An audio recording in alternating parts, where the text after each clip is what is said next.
If you're looking for something that's fast, maybe you have a guest coming that follows a gluten-free diet and you're not prepared, this is the perfect bread. Hi, I'm Jess Meyers. I'm one of the instructors at the baking school. Today we're gonna make gluten-free English muffin bread. It's buttery, it's delicious, has the English muffin nooks and crannies, it's got the cornmeal, and if you didn't know it was gluten-free, you wouldn't know it was gluten-free.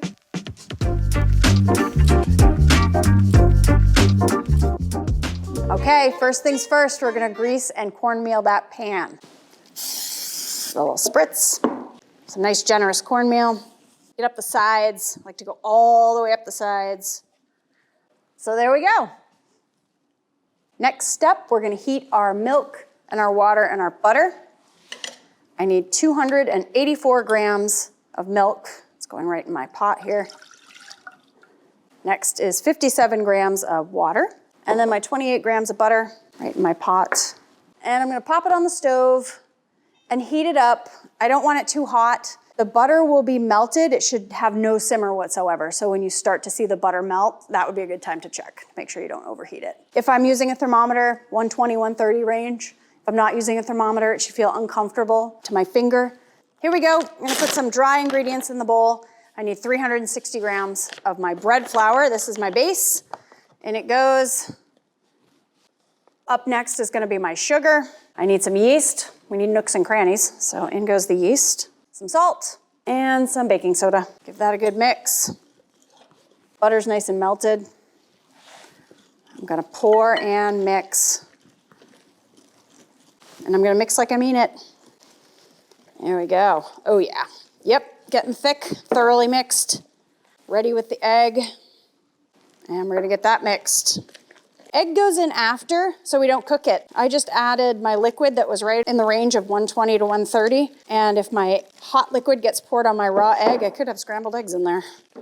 It's more like a batter, but as it sits, it starts to feel more like a dough. And I wanna get it in the pan before it starts to feel like a dough. All right, here we go, right in the pan. I'm gonna smooth it out, and that's it. We are done until it's risen and ready to go in the oven. It's that easy. If you want to know more about gluten-free baking, check out the on-demand class, and you can learn all about gluten-free sourdough, bagels, all kinds of great things. Important detail, we're gonna let this rise about 45 minutes to an hour, or until it's just cresting about a half an inch above the pan. Depending on how warm your kitchen is, it can take an hour. But that's it for making the bread. All right. All right. What do we do now? What do we do now? They've left us. They ran away. I told them to run away. What do we? What do we? No, we're not doing anything.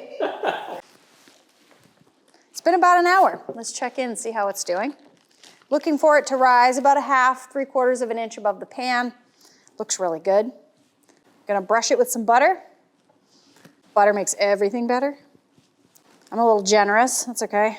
It's already drooling down into those little nooks and crannies on the top. I'm gonna pop it in a preheated 400-degree oven for about 23 to 29 minutes.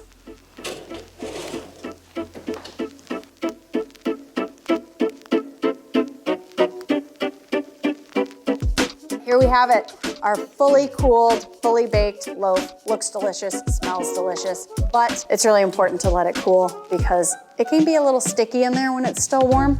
So let's cut it open and see what we have here. I bake for a family member who has celiac, and this is one of the favorites.